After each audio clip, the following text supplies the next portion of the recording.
السلام علیکم، ست شری اکال۔ میں ہرمیت سنگھ اور آپ دیکھ رہے ہیں آپ کا اپنا یوٹیوب چینل یعنی سچ ڈیجیٹل۔ آپ سب کا بہت شکریہ جس طریقے سے آپ سچ ڈیجیٹل کے ساتھ جڑے ہیں۔ سب سے پہلے ہم بات کریں گے حزب اللہ کی کچھ کارروائیوں ہیں، دیگر بہت ساری خبریں خاص کر مڈل ایسٹ کے حوالے سے جو آپ نے دیکھنی ہیں۔ سب سے پہلے بات کریں گے کچھ کارروائیاں ہوئی ہیں جس پر ہم بات کریں گے۔ صبح 12:10 پر اسلامی مزاحمت کے مجاہدین نے خیام قصبے کے مشرق میں دشمن کے اسرائیلی فوجوں کے اجتماع کو نشانہ بنایا۔ 9:30 پر اسلامی مزاحمت کے مجاہدین نے خیام قصبے کے جنوب میں ایک بار پھر حملہ کیا۔ اسی طرح 9:35 پر اسلامی مزاحمت کے مجاہدین نے دوبارہ مختلف علاقوں پر حملہ کیا ہے۔ صبح 10 بجے اسلامی مزاحمت کے مجاہدین نے تیسری بار وٹا کے علاقے پر حملہ کیا ہے۔ صبح 10:15 پر اسلامی مجاہدین نے پھر وٹا کے علاقے پر حملہ کیا ہے۔ اسی طرح رات 12:25 پر اسلامی مزاحمت کے مجاہدین نے کرمیل کی بستی پر ایک بڑے پیمانے پر سالو میزائلوں سے بمباری کی ہے۔ رات 11:30 پر اسلامی مزاحمت کے مجاہدین نے خیام کے ایک جنوب میں اسرائیلی دشمن افواج کے اجتماع کو میزائلوں سے نشانہ بنایا ہے جس میں جانی مالی نقصان کی خبریں آ رہی ہیں۔ رات 12 بجے اسلامی مزاحمت کے مجاہدین نے دوسری بار خیام کے علاقوں میں پھر سے حملہ کیا۔ رات 1 بجے اسلامی مزاحمت کے مجاہدین نے حیفا بستی میں اسرائیلی دشمن افواج کے اجتماع کو نشانہ بنایا۔ رات 3 بجے اسلامی مزاحمت کے مجاہدین نے رامم بیرکو کو پھر نشانہ بنایا ہے۔ رات 3:10 پر اسلامی مزاحمت کے مجاہدین نے حیفا شہر کے شمال میں واقع کریوٹ پر ایک بڑے پیمانے پر سالو میزائل برسائے ہیں جس کی وجہ سے جانی مالی نقصانات کی خبریں آ رہی ہیں۔ 3:45 پر مجاہدین نے زاریت بیرکو پر بمباری کی ہے۔ اسی طرح رات 3 بجے اسلامی مزاحمت کے مجاہدین نے وادی ہولا، راموت، نفاتی، کویک کے علاقوں پر پھر سے بمباری کی ہے۔ صبح 5 بجے اسلامی مزاحمت کے مجاہدین نے ایک بار پھر مختلف ٹھکانوں اور مرکاوا ٹینک پر حملہ کیا ہے جس میں 2 گاڑی بھی شامل تھی اور ان کی تباہی کے حوالے سے خبریں آ رہی ہیں۔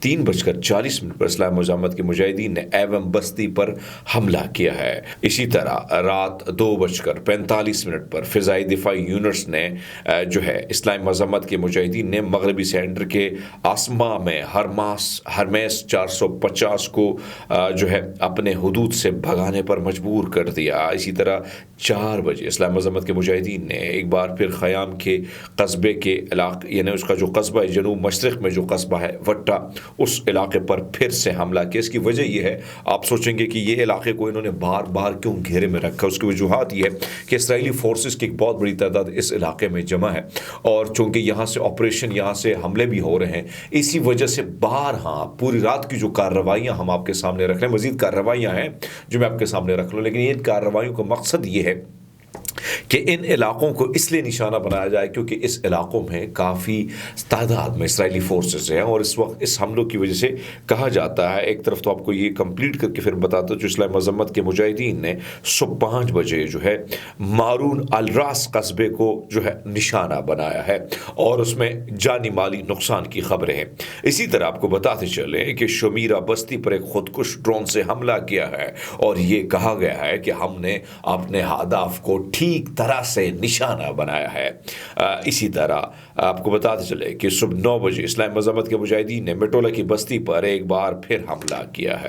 تو ایک طرف تو یہ سچویشن ہے، دوسری جانب آپ کو بتاتے چلے کہ ان علاقوں میں رات مسلسل جھڑپیں جاری رہیں اور ان جھڑپوں کی وجہ سے حالات مزید کشیدہ رہے۔ پہلے آپ کے سامنے عرض کیا تھا کہ واشنگٹن پوسٹ اور دیگر امریکی اخباروں نے کھل کے یہ بات کی تھی کہ کسی وقت امریکہ کے الیکشن سے پہلے اسرائیل کو نشانہ ایران بنا سکتا ہے۔ ویسی صورتحال میں ایران اس نے تیاری پکڑ لی ہے، بیلسٹک میزائل، تمام تر چیزیں اس حوالے سے تمام تر چیزیں ایکٹیو ہمیں نظر آتی ہے اور ایسی سچویشن میں کچھ بھی سرپرائز ایران دے سکتا ہے کیونکہ اب دیکھنا یہ ہے کہ واشنگٹن پوسٹ یا دیگر جو پوسٹ ہیں وہ اس حوالے سے جو خبر دے رہی کیا وہ ایکوریٹ ثابت ہوتی یا نہیں ہوتی ہے، لیکن ایک طرف تو یہ سچویشن ہے۔ گزشتہ 5 روز کے دوران مڈل ایسٹ آبزرور اردو کے 178 میں سے 26